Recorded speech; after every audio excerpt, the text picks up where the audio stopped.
Hey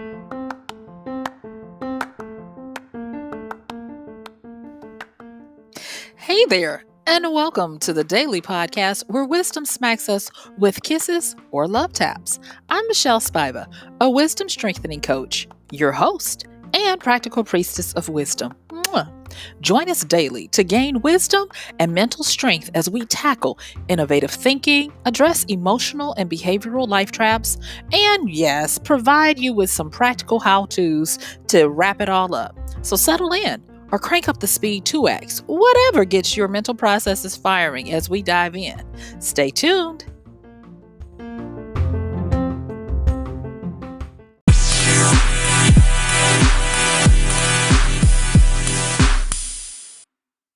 Yay!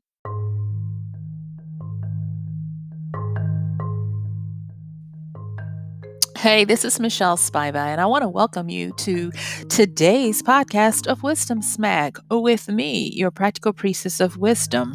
Mwah! And I would like to invite you to come along with me as we have a little bit of a philosophical discussion and we talk about the concepts of truth and trust. And so join me and stick with me through this as we work our way through the wisdom to unfold as we learn to layer our trust. I'll see you on the flip.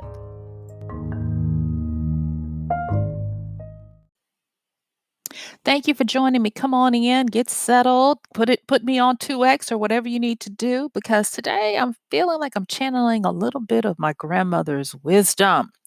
And I want to give a shout out to her. And I also want to highlight a book that I've talked about a little bit in the recent past. The name of the book is called Captivate by Vanessa Van Edwards. And I really like how she is able to succinctly give us a framework for how to better interact with people. And there was a little part in the book that I gravitated to because I understood it, but I liked how she put it in pithy little statements about trust. Now, I've said this on my podcast before that my grandparents had a saying, especially my grandfather, and that was, in God we trust, everybody else we check out. And I was looking at the aftermath of yesterday when the first big round of stimulus support to the people of the United States started to roll out. And I'm just going to be honest with you guys. Yesterday's podcast was my fourth attempt to get this podcast up. And so at first, when I started out, it was a rant. It was not nice. And then as I continued having to re record it because of the system that I use having issues uploading, and I was determined to have a podcast yesterday, I started tempering it down to where I think it's palatable. It's palatable. So thank you, those who went on and who have already partaken, excuse me, of yesterday's podcast. I appreciate you so much. You just don't know how in this time of self-isolation and everything, I I count you as part of my extended friends and family. You are those people that I get to talk to and I get to talk with. Yeah, because I imagine, you're reacting to what I say and it's not just one way. I have to in times like this. And so thank you for coming along on this journey with me. And I'm just hoping that anything I say, something out there I say might give you a little bit of spark to think something, to be inspired, to do something in a different way that proves to better your life and your situation. And if you are listening to this and the pandemic is already passed, thank you. Thank you for continuing to listen because I'm hoping and I am intending to give what wisdom has for us that is perennial, that is evergreen, that is permanent and immortal. And that hopefully something I say in these times will uh, translate well into the future. All right, so thank you for letting me be a little bit mushy, and let me get back to this. So, with Miss Vanessa Van Edwards from her book Captivate, she put a nice little container and chunked down the layers of trust that I liked. And so I'm going to be working off of her how she put it as a jumping point. But we're gonna go in and we're gonna talk about it. So with the different layers or levels of trust, she put them, like I said, into three, and I like them. So the first level that she talks about is when we interact with someone, when we interact with people, organizations, or whatever, we are trying to figure out if they are friendly or if they are malevolent. So she calls it friend or foe. And I totally agree with this because when I was in my formative stages, my parents and my grandparents had to help me navigate trying to make new friends. There were sometimes I'd have people that would be highly aggressive. I mean, there were times when I'll even say it, there are a few kids that hit me. I was like, what the heck? And so learning as a kid how to discern whether this person before you or against you is real important. And it is the first level of trust that we find that we have to learn. And we usually encounter it in our formative years when we're young, when we're little kids, when we first start going to school and having to deal with people who are not related to us and who don't have to be nice to us just because they're related to us. And so there's that one. Then there's the second one. And that one is called winners or losers. And this is the one that society uh, is really good about helping us to embrace. And I'm not going to say if it's right or not, but what I am going to say is that in large groups, they've said that the cream rises to the top, and or that the trash sinks, as my grandmother would say. I mean, excuse me, the treasure stays sunken, as my grandmother would say. And I always wondered, why was it that everybody always jockeyed for status? Everybody always wanted to be the winner, the influencer, the popular person, or whatever. And I first started seeing the power of this when I was in my teen years and how it was to be in the clique, in the popular crowd. The people who were the kings of and queens of this or the president of that, and how important it was to me growing up, and how when I look back on it, I was like, oh, okay, that's why I felt that need and that drive to belong. So it has been said that people love winners and that they'll follow winners into the depths of despair if need be. But then there's this third one, and this third one is called allies or enemies. And this one is where, as an adult, we find ourselves having to navigate this field. And when I was first starting this podcast, I was really set on following, to me, what I thought were the foundations of understanding the kinds and types of wisdom, the everyday individual wisdom that I was hoping to disseminate. And I talked about polarity, polarizing, and why it was so important to understand it. And in this third layer of trust, where you're trying to decide if someone is rooting for you or on your team, or if they are against you or trying to take you down. And because of that, I uh, wanted to make sure when I was starting this podcast out is in my own way using the concepts of polarity, opposites of the same coin, differing views in contrast, extremes and in the middle and centrist and all of that, that we understood it.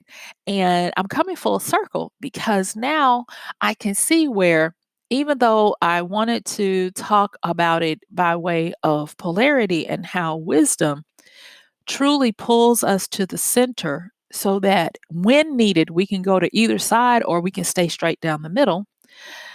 Being able to put this particular accent on it as to try to figure out when we polarize ourselves and get in one team versus another, we're actually trying to find some kind of consensus. Now, I, uh, I think I'll try to post this person's Twitter link because it was really good, and it's a person that goes by Naval.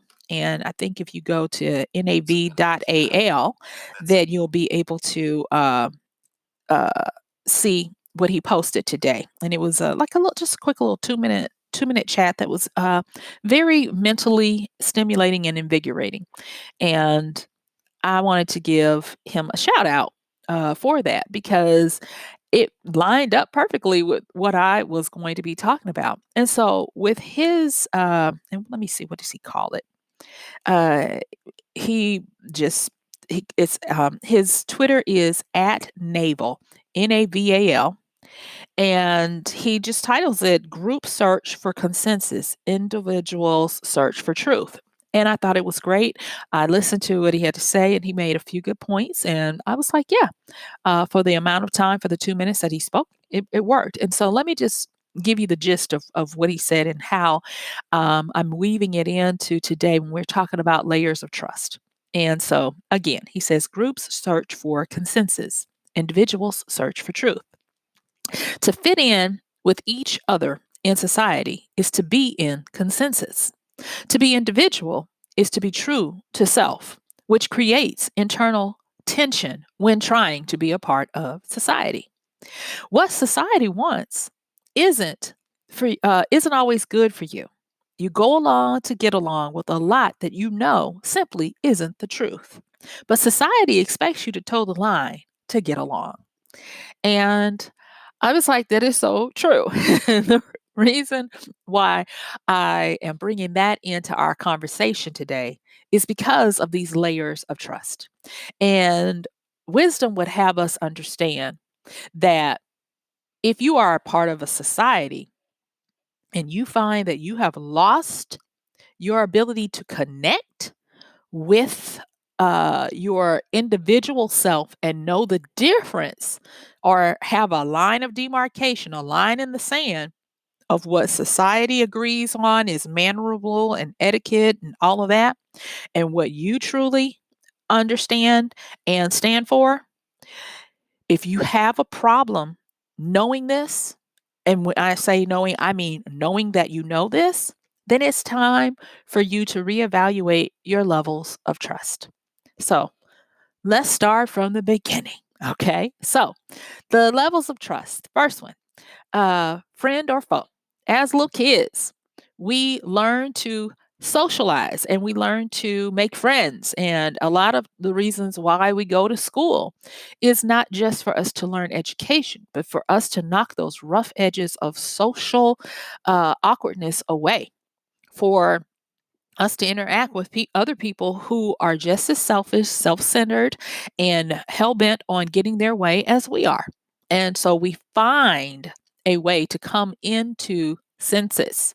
And it is not where we all have to believe and agree the same. It's just that we learn to agree to get along for the sake of harmony and peace when we're in a large group.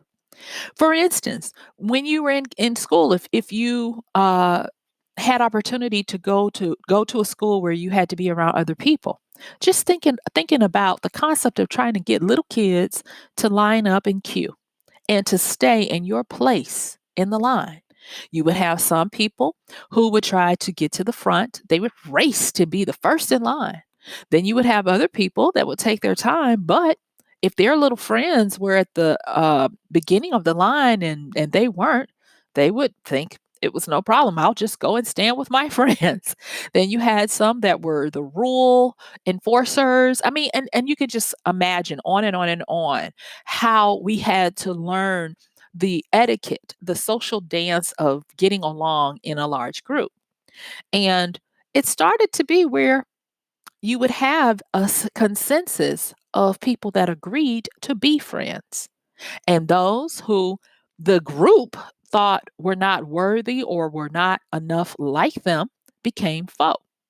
And little kids are really good at telling you if you are their friend or not. And they will ostracize you. They will do all the little mean things that kids do. They will tease and make fun. And they tend to try to pick out what they deem as the differences to prove and reinforce why you are not a part of their group.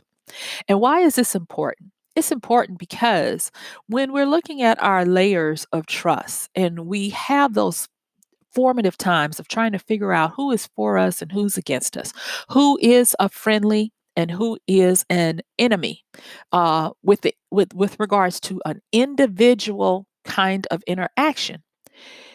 If we don't get that right, if we don't learn how to do it in a way that protects us, or if we finally get it right after a lot of false starts and a lot of harm, you'll find that we start to either have trust issues because of betrayal or someone doing something to mar our little vulnerable and then highly impressionable souls. And we tend to take that with us as we go.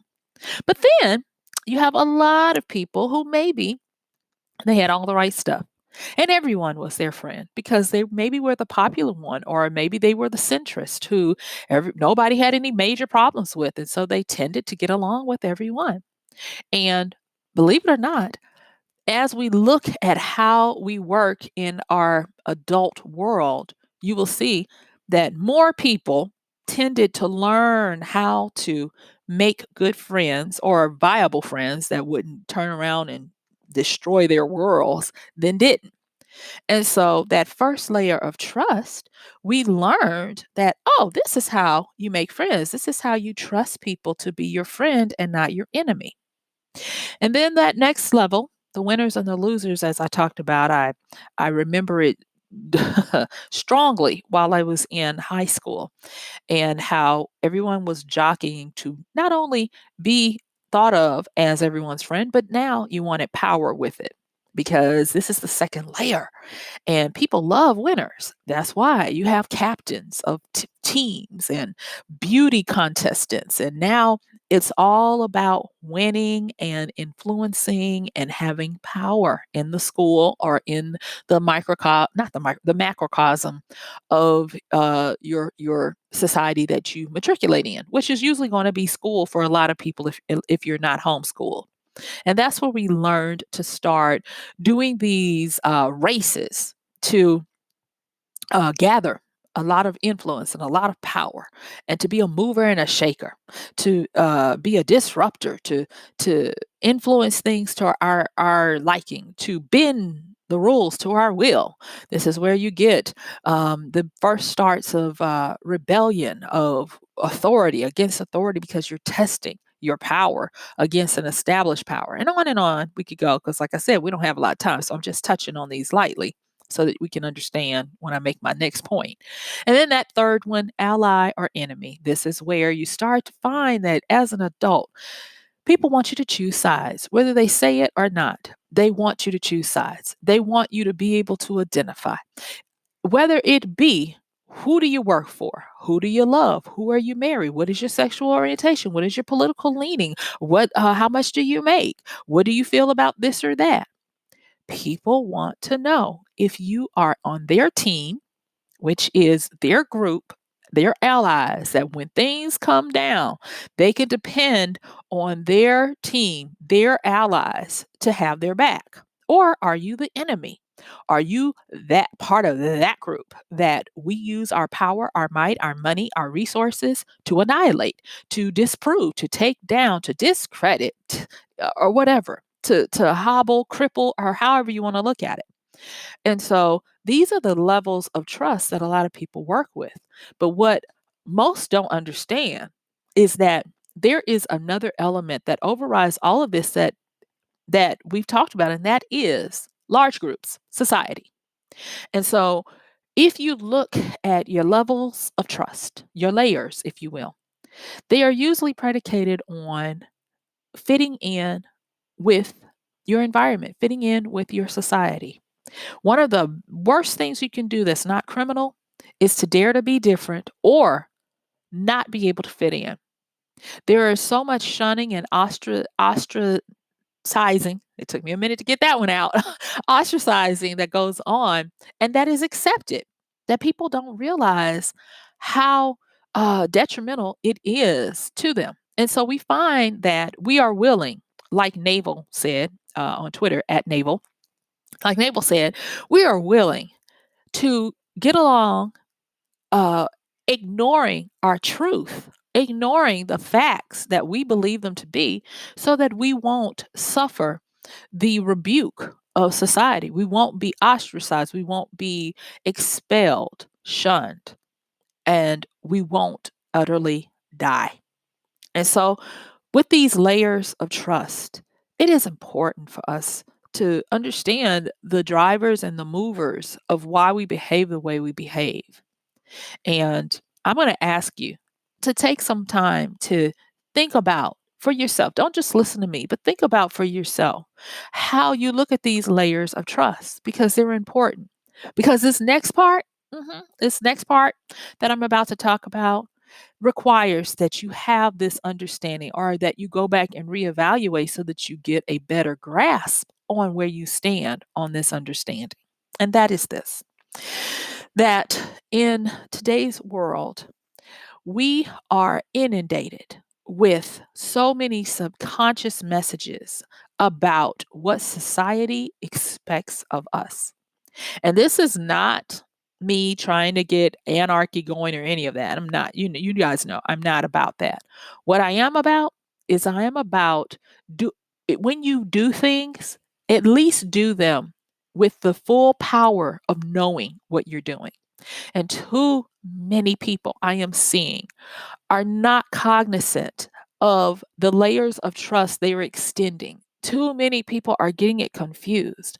I see grown-ups using the first level of trust to look at entities and powers who are simply trying to make sure that you're their ally when you're trying to make them your friend. Because they're thinking that, oh, well, they're talking directly to me. Therefore, they or ergo, they are my friend. They care about me as an individual.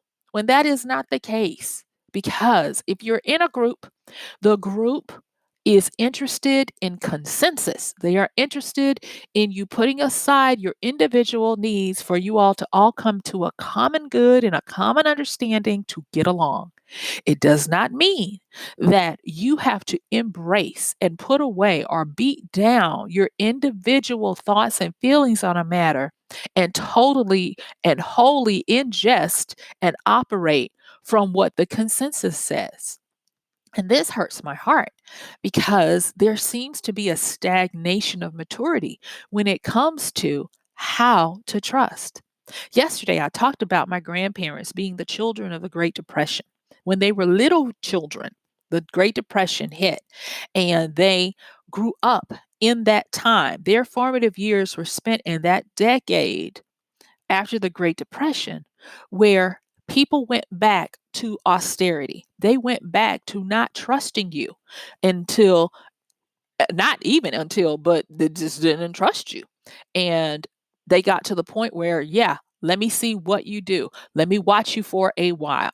For them, they all imbued a certain amount of patience that is absent today because for them, no one met the three levels of trust. And you can tell this because when we moved into the next world war at the end of the next decade, so think about it. Great Depression hits in America, that is, in 1929.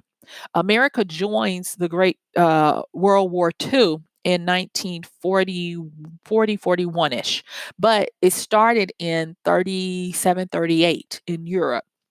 And so you've got all of these young people or babies even growing up in a time where the levels of trust were tested to the limit. There was no trust in government. There was no trust in anybody who tried to uh, position themselves as a winner. They were vilified.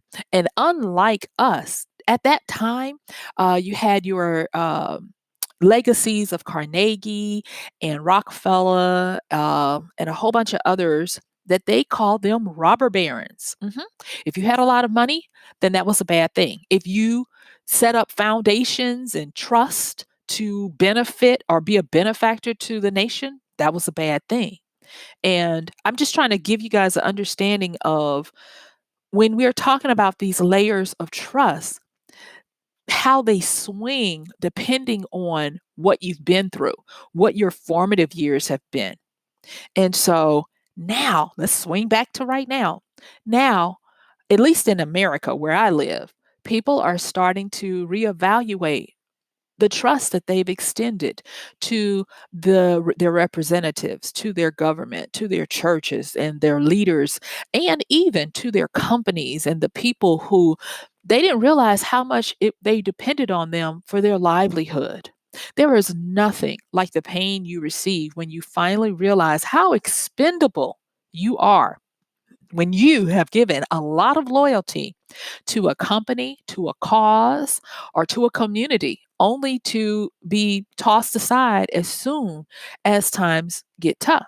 And that is not to say that they're wrong. It's just filtering it through emotions. People tend to look at their individual needs when it applies to them and only look at global concerns when it doesn't. And so, remember how we've talked about intentions versus impact? We judge ourselves on our intentions and we judge others on the impact that they have on us. There are a lot of people right now that are out here hurting because they are sadly realizing that they thought that they thought they had friendships when they had temporary allies. Because when you get to that third level of trust, allies versus enemies, they are not forever. We are allied to do a specific thing. And that is how people should understand these trust levels that you have and not get them confused, not get to the point where you're so gullible that you become irreparably damaged and hurt to the core because now all of your trust has been annihilated. Remember, my grandfather said, "In God we trust, everybody else we check out." And I am not saying that I'm any better than anyone else. I am saying that a little bit of his taintedness about being a child of the Great Depression did help me to strengthen that resolve. I am not one to be quickly saying, "Oh, that's my friend." No, you're an associate. Because friend to me means a whole bunch more than what the general populace says. Just because we're friendly does not mean we are friends. And beloved, if you've made it to this point, I want to give you some practical wisdom right now. If you are hurting, if you are trying to make sense of what's going to happen to you now, is anyone going to help? Or not, is anyone going to help? What is going to happen based on what's happening in your community, your state, your government, wherever you are globally? I want you to go back and I want you to reevaluate your levels of trust. Remember, I've asked you once and I'm asked you again right now. Go back through and really get an understanding of how you apply trust to people. Because a friend is one of the closest levels you'll have. That's why we learn how to differentiate if you befriend our foe when we are children. And then the winner loser scenario, evaluate who were you following? There is a statement that I'll have to paraphrase, but I attribute it to Karen Hunter, a brilliant professor, and she's on Sirius Radio, and she talks about be careful who you choose as your leaders. Who do you go and suckle at daily? Meaning, who do you get your nutrients and your nourishment from? She says, because if when you leave, if you're not able to take what they have given you and apply it and use it on your own, and if you find that you are simply dependent on them where you cannot think outside of what they give you, there is something wrong. And that is going to be part of the litmus test that we're all required to do now because times have changed. They're not even going to go back the way they were. We have new rules, new day, new system, new way. And because of that, we are called to be like my grandparents were, to reevaluate everything, to not so freely extend trust. To me, trust is greater than credit, business credit now, because your trust is something that can get to your core and mess with your mental makeup and beat you down. And so we need to hold on to that tightly and find new levels and new ways to evaluate people before we so blindly give that to them. Because you must remember that a society is not here to tell you what to believe, although they want to. They're here to get consensus so that we can all get along and not kill each other.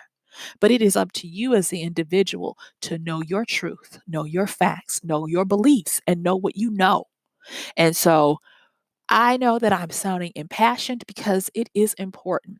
I am seeing too many people who are beyond hurt to the core because they didn't realize they extended too deep of a level of trust to people and institutions who have failed them and they can't recover from it.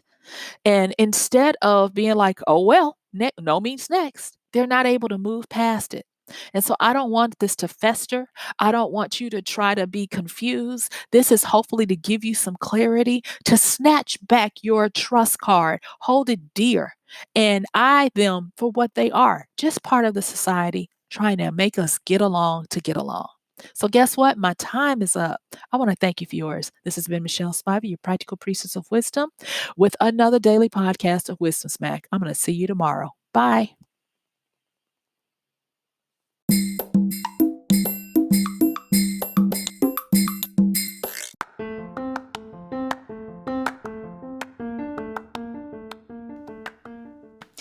And that's going to do it for today's podcast of Wisdom Smack with Michelle Spiva.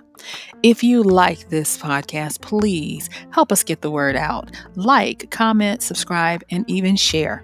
And if you really like it, please help us continue to get the word out by considering using this show's link for Amazon. So when you want to go to Amazon and you do all of your general shopping, please use MichelleSpiva.com/AMZ.